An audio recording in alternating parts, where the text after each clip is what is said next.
जेव्हा कलाकार देशाच्या बाजूने ठाम उभा राहतो तेव्हा बॉलिवूडमधल्या काही लोकांना त्याचीच सर्वात जास्त भीती वाटते।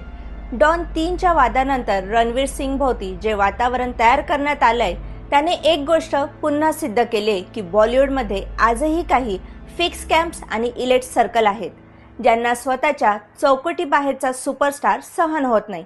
आणि रणवीर सिंग नेमका तसाच ठरतोय, कारण तो फक्त उत्कृष्ट कलाकार राहिलेला नाही, तो आता मोठ्या देशप्रेमी प्रेक्षक वर्गाचा आवाज बनतोय।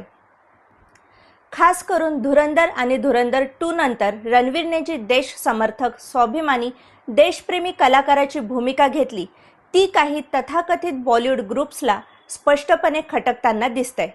जेव्हा अनेक कलाकार मुद्दाम राष्ट्रवादावर बोलणं टाळतात तेव्हा रणवीरने आपल्या चित्रपटामधून आणि सार्वजनिक भूमिकांमधून देश, सैन्य, संस्कृती आणि राष्ट्रीय अभिमान याचं समर्थन केलंय आणि इथेच अनेकांच्या पोटात गोळा आला।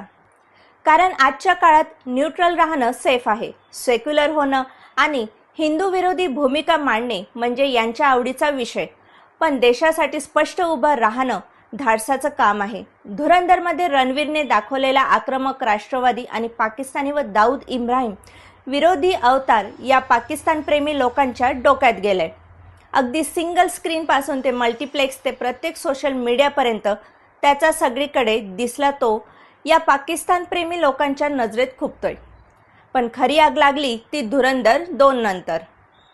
कारण त्या चित्रपटानंतर रणवीर हा फक्त कलाकार राहिला नाही, तो देशासाठी बोलणारा मास आयकॉन बनू लागला आणि बॉलिवूडच्या काही सर्कलला नेमकी हीच गोष्ट सहन होत नाहीये। कारण दशकानुदशक काही लोकांनी देशविरोधी, हिंदू विरोधी नॅरेटिव्ह सेट करण्याचा प्रयत्न केलाय। कोणाला प्रोमोट करायचं, कोणाला सायलेंट करायचं, कोणाला इंटेलेक्च्युअल म्हणायचं आणि कोणाला प्रॉब्लेमॅटिक ठरवायचं। आज रणवीर त्या सगळ्या टेम्पलेटच्या बाहेर गेलाय, त्यामुळे अचानक त्याच्यावर लॉबिंग केल्याच्या चर्चा सुरू झाल्या।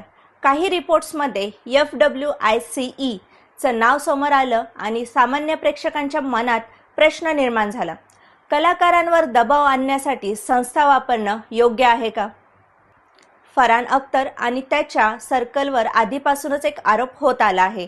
ते स्वतःच्या विचारसरणीला न पटणाऱ्या किंवा स्वतःचं स्वतंत्र मास फॉलोइंग तयार करणाऱ्या कलाकारांपासून अनकम्फर्टेबल होतात आणि रणवीर हा आज त्या चौकटी बाहेरचा सर्वात मोठा स्टार बनतो आहे।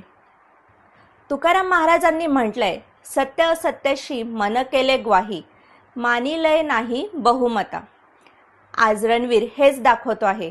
तो लॉबीच्या अप्रुव्हलवर जगत नाही, तो जनतेच्या प्रेमावर उभा आहे।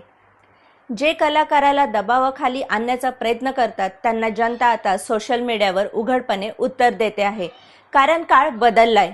पूर्वी PR आर्टिकल्स चालायचे, आज पब्लिक परसेप्शन चालतो। पूर्वी कॅम्प सुपरस्टार ठरवायचे, आज जनता ठरवते। आणि म्हणूनच रणवीर सिंग विरोधात निर्माण होणारा प्रत्येक वाद उलट त्यालाच अधिक मोठा बनवत आहे। कारण लोकांना आता स्क्रिप्टेड सोफिस्टिकेशन नकोय, त्यांना फायर पाहिजे, ॲटिट्यूड पाहिजे आणि देशासाठी उभा राहणारा स्टार पाहिजे। तर मित्रांनो, रणवीर सिंग भोवती सुरू असलेली ही चर्चा फक्त एका वादापुरती मर्यादित नाही, ही गोष्ट आहे बदलत्या बॉलिवूडची, बदलत्या प्रेक्षकांची आणि बदलत्या परसेप्शनची। आज स्टार कोण बनतो, कोण टिकतो आणि कोणाला जनता स्वीकारते हे ठरवणं कुठल्याही कॅम्प किंवा लॉबीच्या हातात नाही, तर थेट प्रेक्षकांच्या हातात आहे। आणि कदाचित म्हणूनच हा संपूर्ण वाद इतका मोठा झाला आहे। तुमचं काय मत आहे या विषयावर कॉमेंटमध्ये नक्की सांगा आणि चॅनलला सबस्क्राईब करायला विसरू नका।